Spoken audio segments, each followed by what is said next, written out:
চালু করো। দীর্ঘ 40 বছর ধরে টিয়া পাখি দিয়ে ভাগ্য নির্ধারণ করছেন এই মনসুর কাকা।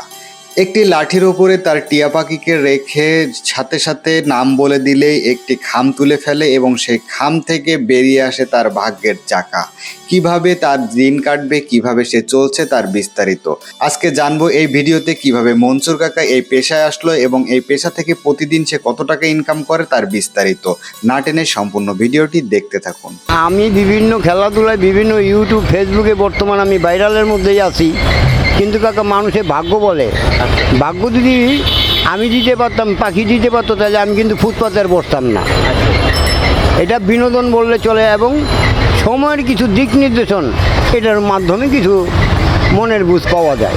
কিন্তু ভাগ্য বললে গুণা হবে। আপনি প্রয়োজন মনে করলে আপনার নামের উপর একটা টিকিট দেখবেন আর সময়টার সাথে, চলন্ত সময়ের সাথে কিছুটা জিনিস মিল করবেন যে লেখার সাথে সময়ের সাথে কতটুকু আপনার সাথে ডিফারেন্স, তাহলে তো কিছু বুঝতে পারবেন। একমাত্র গুলিস্তানই, অন্য কোথাও যাই না।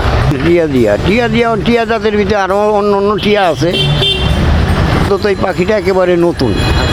এই গত ডিসেম্বরের 25 তারিখে কিনা হয়েছে 3100।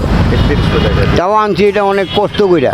কোন এলাকায়? কোনো এটা ঢাকা শহরে কোনো পাখির দোকানে অনেক তালাশি করি, পাখি পাওয়া যায় না, পাখি নাই। সেটা আমি কুমিল্লার থেকে আনছি। ওই পোষ মানাও নাকি যা বলি তা আসো, সব কিছু তো শোনে না, একমাত্র একটা চিঠি দেখাই দিব আর কিছু না, অন্য কার কোনো ই নেই। আমার পয়সার একটা হিসাব, কোনো দিন 400, কোনো দিন 500, কোনো দিন 200, কোনো দিন আবার হয়ও না, চলার মতন হয়ও না। কিন্তু আগে হয়েছে, বর্তমান নেট দুনিয়া মানুষের বিষয়ে খালি ভাগ্য।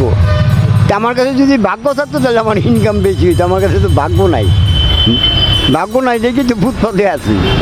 পাখি খায় আপেল, পেয়ারা, কলা, ধানটাই সে মেন খাদ্য আর কি। তারপরও ফল ফুল, কেননা পাখিটারে ফল ফুল দিতে হয়। পাখিটা যখন বাইরে থাকে, নিজের স্বাধীন থাকে, তখন তো মনে করেন ফল ফুল তো আমার বেশি খায়। তা আমরা ওই ধরনের ওইভাবে কিছু দিয়ে রাখি। বিভিন্ন খেলাধুলার ভিতরে নেয়, খেলাধুলার ভিতরে যেরকম বল খেলা আছে, বিভিন্ন একটা অনুষ্ঠানে হয়, হ্যাঁ, যেমন ওনারা নিজেরা টিকিট বানায় দেয়। ওনারা টিকিটটা বানায় দিলে এরকম খামের ভিতরে বইরা পাখি একটা টিকিট উঠায় না, ওইটা সম্মান টাকা। ওইটা বিনোদন বললে মানুষের অনেক কিছুই। একটা বিনোদন করতে গেলে মানুষের লক্ষ টাকাও খরচ করে, তা আমাকে তো আর লক্ষ টাকা দেয় না, মানে সম্মানী হিসাবে 2-4-5 হাজার টাকাও দেয়। টাকা বর্তমান সময়ের উপর, বর্তমান পরিস্থিতির যে যা হয় আর কি। কেননা একটা মানুষের সম্মান করলে অনেক কিছুই, না করলে কিন্তু কিছুই না। অনেক যদি আপনি খুশি আমার 10-20 হাজার টাকা দেন, তা আমি খুশি নিব।